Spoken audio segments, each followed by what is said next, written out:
రుచి గారు సార్ ఎప్పుడు వచ్చారు? సార్ వచ్చి చాలాసేపు అయింది సార్. సార్ చెప్పండి. సార్ అంటే మా కజిన్ బాబీ అని బొంబాయి మూవీ పాటల క్యాసెట్ తీసుకుని వచ్చి ఇచ్చాడు సార్ ఫస్ట్ టైం నాకు. ఏఆర్ రెహమాన్ అని ఈయన బాగా కొడతారా మ్యూజిక్ అని బాగా కొడతారు. బాగా కొడతారన్నారు సార్. అంటే ముంబై సాంగ్స్ మామ కొడుకు రాత్రికి వస్తే మరొక ఇంచెక్కో కన్నానులే అది ఊరికే చిలక ఇలాంటి సాంగ్స్ అన్ని హమ్మ హమ్మ హమ్మ. కానీ ఇక్కడ చెప్తాను సార్ సిచ్యువేషన్. చెప్పండి. సార్ ఫస్ట్ టైం పెద్దిగాడు హీరోయిన్ చూసినప్పుడు, అంటే ఆడు కొండల్లో ఎక్కడో ఉంటాడు సార్. ఆడు ఫస్ట్ టైం ఒక విలేజ్లో హీరోయిన్ చూస్తాడు సార్. చూసినప్పుడు అమ్మాయిని చూసిన వెంటనే ఫ్రెండ్ గారితో అంటాడు సార్, కాటుకు అక్కర్లేని ఆ కళ్ళు, ముక్కు పొడికి అక్కర్లేని ఆ ముక్కు, అంటే అలంకరణ అక్కర్లేని అరుదైన చికిరి రాయి చికిరి.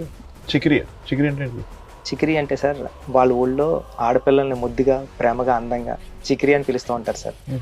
అలాంటి సిచ్యువేషన్లో ఇప్పుడు ఒక సాంగ్ స్టార్ట్ అవుతుంది సార్. బాగుంది చికిరి వర్డ్ బాగుంది. Yes, sir. దాంట్లో హుక్ పెడతాం. అవునా సార్?